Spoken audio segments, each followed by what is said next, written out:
Freedom physically refined rice bran oil cholesterol ని శుభ్రం చేసేందుకు ప్రతిరోజు వాడండి ఫ్రీడమ్ రైస్ బ్రాన్ ఆయిల్. నమస్తే, welcome to Suman TV news. నేను మీ సాయి. ఆంధ్రప్రదేశ్ ఎన్నికలలో భాగంగా పిఠాపురం నియోజకవర్గంలో పవన్ కళ్యాణ్ పోటీ చేస్తున్నారు. పవన్ కళ్యాణ్ని ఓడించడానికి అన్ని రకాల వ్యూహాలను అనుసరిస్తుంది వైసీపీ. దానిలో భాగంగా ముద్రగడ పద్మనాభం కూడా అక్కడ పవన్ కళ్యాణ్ని ఖచ్చితంగా ఓడిస్తానంటూ వ్యాఖ్యానించడం, దానిలో భాగంగా తాజాగా చేసినటువంటి ఒక ఛాలెంజ్, పవన్ కళ్యాణ్ని ఓడించకపోతే నా పేరునే మార్చుకుంటానని ఆయన చేసినటువంటి వ్యాఖ్యలు ప్రస్తుతం చర్చనీయాంశంగా మారాయి. దీనికి సంబంధించి మనం మాట్లాడదాం. మనతో పాటు Suman TV news chief editor Keshav గారు ఉన్నారు. సార్ నమస్తే. నమస్తే. పిఠాపురంలో పవన్ కళ్యాణ్ని ఓడిస్తామంటూ వైసీపీ నేతలు చాలామంది చెప్తున్నప్పటికీ, మిగతా వాళ్ళు కామెంట్ చేస్తున్నప్పటికీ, ముద్రగడ మాత్రం కొంత పర్సనల్గా తీసుకున్నట్టు కనపడుతుంది. ఆయన అసలు అక్కడ పవన్ కళ్యాణ్ ఓడించకపోతే నేను పేరే మార్చుకుంటాననేటువంటి ఒక స్టేట్మెంట్ ఇచ్చాడు. ఎందుకు అంత కాన్ఫిడెన్స్ పవన్ కళ్యాణ్? ఒక కరెక్షన్, ఆయన పేరు మార్చుకుంటారని ఎక్కడ చెప్పాల. పేరు మార్చుకోవడం అంటే ఇప్పుడు ఆయన పద్మనాభం ఆయన పేరు, ఇంకో పేరు ఏదన్నా మార్చుకున్నాడు అనుకోండి, పంగనామం అనో ఇంకో నామం అనో ఇంకో నామం అనో మార్చుకున్నాడు అనుకోండి, పేరు మార్చుకోవడం అయింది. ఆయన చెప్పింది ఏంటంటే చాలా క్లియర్గా పద్మనాభ రెడ్డి అని పెట్టుకుంటా అని చెప్పారు. అంటే ఆయన కులం మార్చుకుంటా అన్నారు. కులం మార్చుకుని ఇప్పటివరకు ఎందుకంటే కాపు జాతి నాయకుడు అని అందరూ అనుకుంటూ ఉన్నారు కదా. ఆయన పార్టీలో చేరిన తర్వాత వైఎస్ఆర్సీపీలో చేరేటువంటి సందర్భంలో నేను జాతి నాయకుడిని కాదు, కాపు కుల నాయకుడిని కాదు, రాజకీయ నాయకుడిని, సినిమాల్లో పవన్ కళ్యాణ్ అనే ఆయన ఎలా అయితే పవర్ స్టారో నేను రాజకీయాల్లో స్టార్ని, సూపర్ స్టార్ని అని చెప్పాడు ఆయన. కాబట్టి ఆయన ఆ కులం అనేటువంటి అంశాన్ని అక్కడ వదిలేశారు. సో ఇక్కడ కులం కన్వర్షన్ తీసుకుంటున్నారు ఆయన. ఒకవేళ పవన్ కళ్యాణ్ కనుక ఓడిపోతే పద్మనాభ రెడ్డి గారు అవుతారు ఆయన. అది ఆయన ఇచ్చిన క్లారిటీ. పేరు మార్పు నిజంగా మీడియాలో కూడా ఏంటంటే ఒక కన్ఫ్యూజన్ అన్నమాట. ఏదో ఛాలెంజ్ చేశారు కదా, పేరు మార్చుకుంటా, నేను నా పేరు మార్చుకుంటా అన్నా అనుకో, ఏం మార్చుకుంటా, నా పేరు వేరే పేరు పెట్టుకోవాలి. అందరు కన్ఫ్యూజన్ కూడా ఇదే, అదేంటి పద్మనాభ రెడ్డి అని ఎందుకు మార్చుకుంటాడు పేరు అనేటువంటి విషయం కూడా క్లారిటీ రావట్లేదు అందరికి. సో అది అట్లా ఏమన్నా అడాప్టేషన్, ఇప్పుడు బాప్టిజం తీసుకుంటే ఏదో చెప్తారు కదా, అట్లాగే ఏదన్నా ఇది కూడా ఒక మార్పు చేసుకోవడానికి ఏమైనా వెసులుబాటు ఉందేమో మనకు తెలియదు. అందుకని ఆయన అంత ధీమాగా, ఆయన చాలా పెద్ద నాయకుడు కాబట్టి. ఇంకోటి ఏంటంటే ఆయనే సినిమాల్లో చెప్పారు కదా, సినిమాల్లో ఆయన స్టారు, నేను రాజకీయాల్లో స్టార్. ఈయన రాజకీయాల్లో రామ్ గోపాల్ వర్మ లాంటి స్టార్ అనమాట ఈయన. ఇప్పుడు రామ్ గోపాల్ వర్మ సినిమాల్లో ఆయనకున్న ఇమేజ్ ఒకటి ఉండేది ఒకప్పుడు, ఇప్పుడు కాదు. ఇప్పుడు ఈయన పరిస్థితి కూడా అలానే అయిందనమాట. రాజకీయాల్లో ఈయన రామ్ గోపాల్ వర్మ లాగా మారిపోయారు. ఇప్పుడు ఎందుకు ఏం మాట్లాడతారో తెలియదు, ఎవరి గురించి మాట్లాడతారో తెలియదు, ఆయన ఏ అవసరం కోసం రియాక్ట్ అవుతున్నారో అర్థం కాదు. ఒక మొన్నటి వరకు ఏమో కులము, కాపు రిజర్వేషను, ఈ ఈక్వేషన్ చుట్టూ తిప్పారు. ఇప్పుడు మళ్ళీ ఆయన ఏదో తుని ఘటనకు సంబంధించి చంద్రబాబు నాయుడు గారు హస్తం ఉండకపోతే ఆ రోజు ముఖ్యమంత్రి ఎవరుంటే వాళ్ళ హస్తం ఉందని అంటారు ఖచ్చితంగా. కాబట్టి ఇన్సిడెంట్ జరిగింది కాబట్టి, ఇన్సిడెంట్ జరగకపోతే ఏముంది, ఏది జరిగినా కానీ మంత్రి జలగం వెంకటరావు గారు రాష్ట్ర ముఖ్యమంత్రిగా ఉన్నప్పుడు అక్కడ ఆ టైంలో రెవల్యూషనరీ మూవ్మెంట్ స్టార్ట్ అయింది. చాలామంది అప్పుడు కొంచెం బలపడింది. కాసు బ్రహ్మానందరెడ్డి గారి టైంలో స్టార్ట్ అయింది, ఈయన ముఖ్యమంత్రి అయ్యే నాటికి బలపడింది. అదే టైంలో జాతీయ స్థాయిలో ఎమర్జెన్సీ వచ్చింది. సో దాన్ని అడ్వాంటేజ్ చేసుకుని నక్సలైట్లను చాలామందిని ఆయన మట్టు పెట్టారు అని చెప్పని అంటారు. ఆయన ముఖ్యమంత్రి కాబట్టి ఆయన డైరెక్ట్ కాల్చి రారు కదా. సో అప్పుడు ఉన్నటువంటి సిస్టమ్ను వాళ్ళు అడ్వాంటేజ్ చేసుకున్నారు. ఇప్పుడు ఈయన మాట్లాడేది కూడా అట్లనే ఉంటుందన్నమాట. ఒకటి ఏంటంటే ఒక ఛాలెంజ్, పిఠాపురంలో గెలుస్తారా గెలవరా. సో అంతవరకు చూద్దాం మనం. ఈ పేరు మార్పులు, ఈ సవాళ్ళు, ఇవన్నీ కూడా మాట్లాడితే ఏంటంటే ప్రజలకు కూడా ఒక అయోమయ స్థితి వస్తుంది. ఇక్కడ జరుగుతున్న దీనిలో పోటీ చాలా క్లియర్గా రెండు వర్గాల మధ్య మారిపోయింది పిఠాపురంలో. ఎందుకంటే ముందు అనుకున్నారు పవన్ కళ్యాణ్ పోటీ చేస్తున్నటువంటి సింబల్ చుట్టూ రాజకీయం నడిచింది. ఓకే, పిఠాపురంలో కూడా ఏదో జరుగుద్ది అనుకున్నారు. పిఠాపురంలో అలాంటిది జరగలేదు. ఎందుకంటే ఆయనే అభ్యర్థిగా ఉన్నారు కాబట్టి సింబల్ ఆయనకి వచ్చింది. సో అక్కడ ఒక క్లారిటీ వచ్చింది. అభ్యర్థిగా పవన్ కళ్యాణ్ నిలబెట్టారు కాబట్టి గతంలో కూడా పవన్ కళ్యాణ్ పేరుతో కొంతమంది నామినేషన్స్ వేశారు. పిఠాపురం కాకుండా భీమవరంలో పోటీ చేసినప్పుడు కానీ, ప్లస్ తెలంగాణలో పవన్ కళ్యాణ్ అనే పేరుతో కూడా పోటీ చేసిన వాళ్ళు ఉన్నారు. అట్లా ఏదో చేయబోతున్నారు, 2-3 పేర్లతో ట్రై చేస్తున్నారు అన్నారు. బట్ అది జరగలా అక్కడ. ఎందుకంటే రాజానగరం నియోజకవర్గంలో బత్తుల బలరామకృష్ణ అనే పేరుతో 3 నామినేషన్లు వేశారు. ఒకళ్ళు జనసేన పార్టీ నాయకుడు, ఇంకొక ఆయన ఏదో జాతీయ జనసేన పార్టీ, ఇంకొకరు ఏదో ఇంకో పార్టీ ఇండిపెండెంట్ స్వతంత్ర అభ్యర్థి. అట్లా పేరు మాత్రం బత్తుల బలరామకృష్ణనే ఉంటుంది. ఇప్పుడు ఈవీఎం మిషన్లో ఏముంటుంది, క్రమ సంఖ్య, దాని తర్వాత అభ్యర్థి పేరు, దాని తర్వాత సింబల్. అంటే అక్కడ ప్రాపర్గా గాజు గ్లాసు అనే సింబల్ మాత్రమే అక్కడ వేరియేషన్ కనిపిస్తుంది. గాజు గ్లాస్ అనేదాన్ని సరిగా గుర్తుపట్టలేకపోతే, ఎందుకంటే ఒక ఆయనకేమో పెన్ స్టాండ్ గుర్తొచ్చింది, గాజు గ్లాస్ లాగానే ఉంటుంది, 2 పొలాలు పైకి వచ్చి ఉంటాం. ఇంకొక ఆయనకేమో బకెట్ గుర్తొచ్చింది. సో ఇవన్నీ సిమిలర్గా ఉంటాయి. నిరక్షరాస్యులైన ఓటర్లు ముందా వెనక అది కూడా ఆర్డర్లో కనుక ఫస్ట్ ఈ బలరామకృష్ణ వచ్చింది అనుకో, బత్తుల బలరామకృష్ణ, వేరే బత్తుల బలరామకృష్ణ వచ్చింది, ఈయనే మనోడు కదా పేరు చూసాను టక్కన నొక్కేశారు అనుకో, ఒకసారే కదా ఓటు నొక్కడానికి ఉండేది.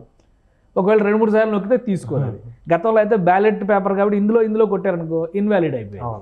సో అలాంటి కన్ఫ్యూజన్ ఏది లేకుండా పవన్ కళ్యాణ్ ఉన్నటువంటి నియోజకవర్గంలో 13 మంది అభ్యర్థులు పోటీ చేస్తే ఒక్కొక్కరికి ఒక్కొక్క పేరు ఉంది, ఒక్కొక్కరికి ఒక సింబల్ ఉంది, ఒక్కొక్కరికి ఒక పార్టీ ఉంది. కాబట్టి వైసీపీ వర్సెస్ పవన్ కళ్యాణ్, ఆమెకేమో 3వ నంబర్ వస్తుంది, ఈయనకేమో 4వ నంబర్ వస్తుంది అని చెప్పి అంటున్నారు. కాబట్టి ఓటర్లో ఎలాంటి కన్ఫ్యూజన్ లేదు. క్యాంపెయిన్ విషయంలో కూడా పోటాపోటీగా తిరుగుతున్నారు. కనీసం ఒక 1.5-2 నెలల ముందర నుంచి వంగాగీత అక్కడ ఇంటింటికి ప్రచారం చేస్తున్నారు. ప్లస్ అక్కడ ఒక చతుర్ముఖ వ్యూహాన్ని వైఎస్ఆర్సీపీ అమలు చేస్తుంది. ఒక ముద్రగడ పద్మనాభం గారు అక్కడే పనిచేస్తారు, దాడిశెట్టి రాజా గారు అక్కడే పనిచేస్తారు, కురసాల కన్నబాబు గారు అక్కడే పనిచేస్తారు, ఇంకొక ఆయన కూడా ఎవరో ఉన్నారు. అట్లా మొత్తం ఒక 4గురిని పెట్టి ఒక ఉన్నది 3 మండలాల్లోనే, పిఠాపురం నియోజకవర్గం ఉన్నదే 3 మండలాల్లో, బట్ 4గురు మానిటరింగ్ చేస్తున్నారు. ఇంక మిథున్ రెడ్డి గారు వీళ్ళందరూ కూడా పైనుంచి పర్యవేక్షణలు ఇవన్నీ ఉన్నాయి. కాబట్టి అంత టఫ్ కాంటెస్ట్లో కనుక పవన్ కళ్యాణ్ గెలిస్తే ఒక 2-3 గెలుపులతో సమానం కింద చూడాల్సి ఉంటుంది దాన్ని ఇప్పుడు. కాబట్టి అందుకనే బహుశా ఆయన అంత ధీమాగా ఉన్నారు, ఓడించి తీరతాము మాకున్న, అంటే డోర్ టు డోర్ క్యాంపెయిన్ కూడా చేస్తున్నారు కదా. సో ఓడించి తీరతాం అనేటువంటి కాన్ఫిడెన్స్లో వైఎస్ఆర్సీపీ బహుశా ఉన్నట్టు ఉంది. అంటే కాపు ఓటర్లు కూడా అక్కడ ఎక్కువ ఉంటారు కాబట్టి ముద్రగడ పద్మనాభం అంత కాన్ఫిడెన్స్ గా చెప్పడానికి కాపు వాళ్ళంతా కూడా మా వైపే ఉన్నారు. బహుశా అదే అయి ఉండొచ్చు, ఎందుకంటే చాలా ఎక్స్పెక్టేషన్స్ పెట్టుకున్నారు. చాలా బలమైనటువంటి నాయకులు ఇటు వస్తారు, జనసేనలో జాయిన్ అవుతారన్నారు. ఎక్కడ జాయినింగ్స్ పెద్దగా జరగల. మామూలుగా వార్డు స్థాయిలో అట్లా జరిగినటువంటివి, కొంతమంది వచ్చి మద్దతు ప్రకటించేటువంటి ప్రయత్నాలు చేయడం ఇవి జరిగినాయి. అక్కడ జనసేన ఫెయిల్యూర్ ఇంకోటి ఉంది. జనసేన ముందు నుంచి కూడా ఒక వ్యూహాత్మకంగా పిఠాపురం నియోజకవర్గంలో ఒక ఇన్ఛార్జిని పెట్టి కానీ, ఒక సమన్వయంతో కానీ, అక్కడ చాలా కుల సంఘాలు, కాపులు ఒక్కలే కాదు, కాపులకు 90,000 ఓట్లు ఉన్నాయి, దగ్గర 90,000, 94,000, 95,000 ఓట్లు అనుకోండి ఉన్నాయి. ఓవరాల్గా 2,40,000 పైచులకు ఓట్లు పిఠాపురం నియోజకవర్గంలో ఉన్నాయి. సో కాపులది మేజర్ షేర్. ఆ తర్వాత మత్స్యకారులకి సంబంధించిన వర్గాలు కానీ, ఇంకా ఇతర ఎస్సీ ఎస్టీ మైనారిటీ వర్గాలకు సంబంధించి కానీ అక్కడ చాలా ఓటు బ్యాంక్ ఉంది. వీళ్ళందరినీ కలుపుకునేటువంటి ప్రయత్నం జనసేన ఇంకా సమర్థంగా చేయలేదు అనేటువంటి విమర్శ ఉంది. చాలా చోట్ల మేము జనసేనకు ఓటు వేయాలనుకుంటున్నాం కానీ అసలు ఎవరు వచ్చి మమ్మల్ని అడిగారు అనేటువంటి బైట్స్, పబ్లిక్ బైట్స్ కూడా బయటకు వస్తున్నాయి. కాబట్టి జనసేన ఆ గ్యాప్ ఎలా ఫిల్ చేసుకుంటుంది?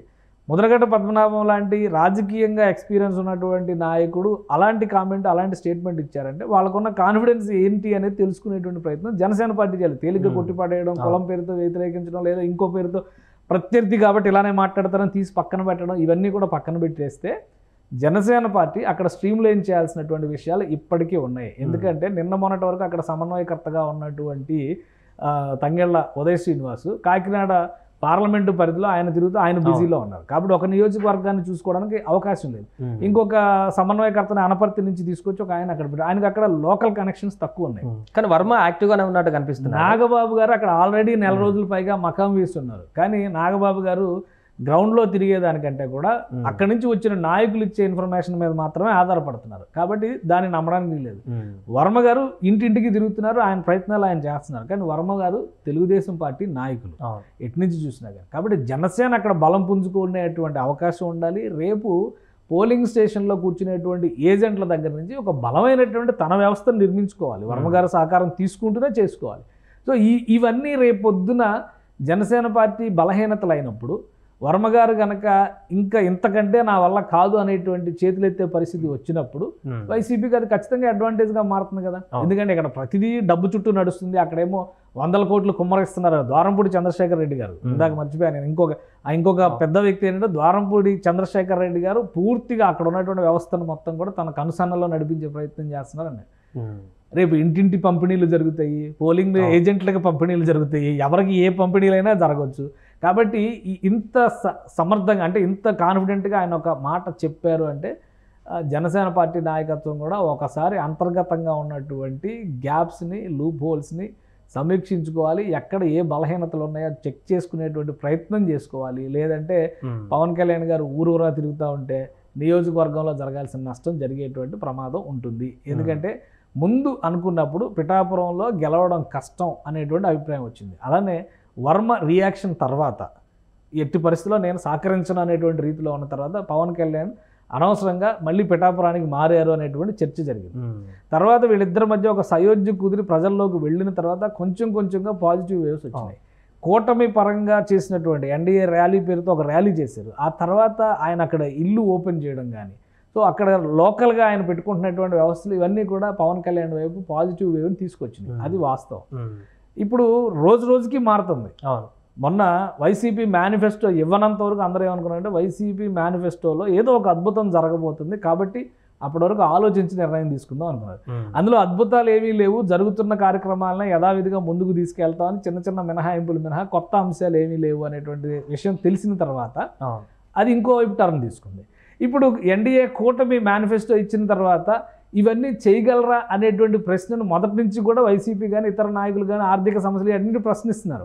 దానికి తగ్గట్టుగా బీజేపీ అంటీ ముట్టనట్టుగా ఫోటో కూడా వేసుకున్నటువంటి స్థితిని చూసిన తర్వాత ఎక్కడో కొంత ఏదో ఒక అనుమానం ఉండడానికి మళ్ళీ ఆస్కారం. కాబట్టి ఒక T20 మ్యాచ్ లాగా బాల్కి మారుతున్నప్పుడు ఈక్వేషన్స్ ఏ కాన్ఫిడెన్స్తో ఆయన ఇలాంటి స్టేట్మెంట్లు ఇస్తున్నారు అనేది కూడా జనసేన నాయకులు సమీక్షించుకోవాల్సినటువంటి అవసరం ఉంది. లేదంటే పిఠాపురంలో కనుక ఈసారి నష్టం జరిగితే ఖచ్చితంగా జనసేన పార్టీకి అది ఎప్పటికీ పూడ్చుకోలేని నష్టంగా మారేటువంటి ప్రమాదం ఉంది. Right sir. సో మొత్తానికి అది పిఠాపురంలో ముద్రగడ పద్మనాభం చేసినటువంటి ఛాలెంజ్ అనేది చర్చనీయాంశంగా మారింది. ఆయన అంత కాన్ఫిడెన్స్గా చెప్పడం వెనుకున్నటువంటి కారణాలపైన కూడా చర్చ కొనసాగుతుంది. ఏదేమైనా కూడా సో ఎన్నిక జరిగిన తర్వాత అక్కడ గెలిచేదెవరు, ఆ గెలిచినటువంటి తర్వాత ఈ ఛాలెంజ్లకు ఎంతవరకు నిలబడతారనేది కూడా చూడాల్సిన అవసరం ఉంది. సుమన్ టీవీలో మీ పర్సనల్ అండ్ బిజినెస్ ప్రమోషన్స్ కోసం కింది నెంబర్కి కాంటాక్ట్ చేయండి.